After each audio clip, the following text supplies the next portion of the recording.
两个人的小森林第30集即将发生的精彩故事。庄宇从医院里出来，便去找虞美人。虞美人十分担心他的状况。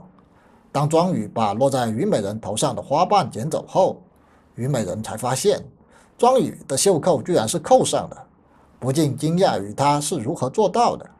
庄宇表示自己伤的是胳膊，可不是手。可他又在虞美人的关心之下，表示自己生活不能自理，邀请虞美人一起吃饭。李甜甜活干得多，饭吃得少，惹得李奶奶担心不已。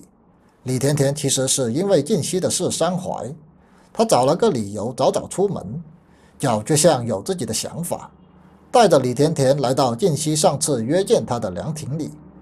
李甜甜放下背篓，想喝杯水。正在这时，静熙追过来，她看到桌上的背篓，知道李甜甜必定来了这儿，转头间便发现李甜甜努力隐在薄纱后的身影。静熙知道李甜甜是不想见自己，于是坐下说起自己的心里话。其实他每次都想让李甜甜开心，却总是一次次的适得其反。来到清水村的日子是静熙最开心的，她有与李甜甜在一起的美好回忆，如今是到了该离开的时候，希望李甜甜能够幸福。静熙转身要走，李甜甜冲出来，把那张自己写的承诺扔在地上，发脾气让静熙快走，还把静熙推倒。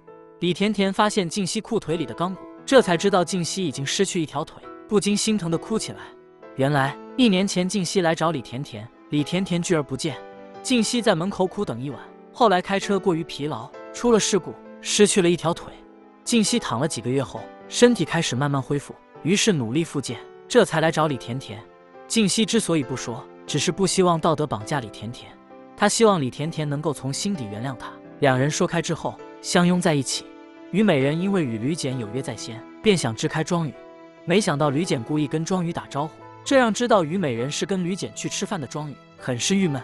为了挽回自己的自尊，庄宇紧急拉李主任去门口的小炒店吃饭。到了那里才知道，小炒店已于1周前停业。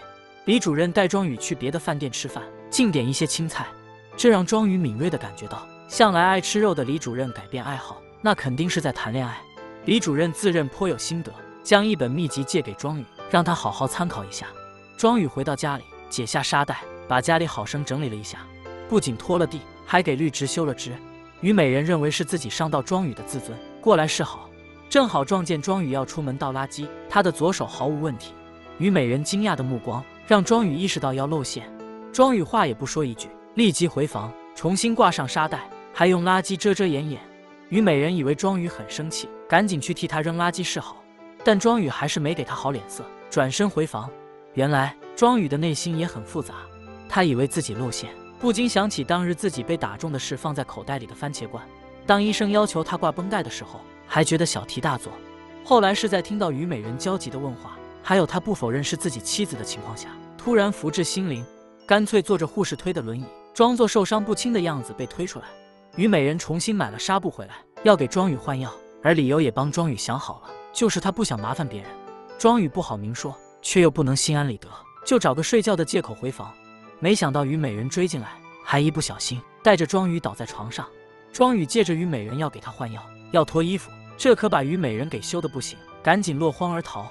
庄宇不由得露出开心的笑容。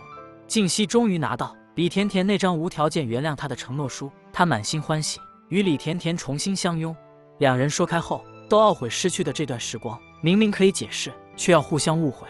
庄宇知道虞美人想提高人们对鸟类的保护，于是投其所好，特意画了一些图，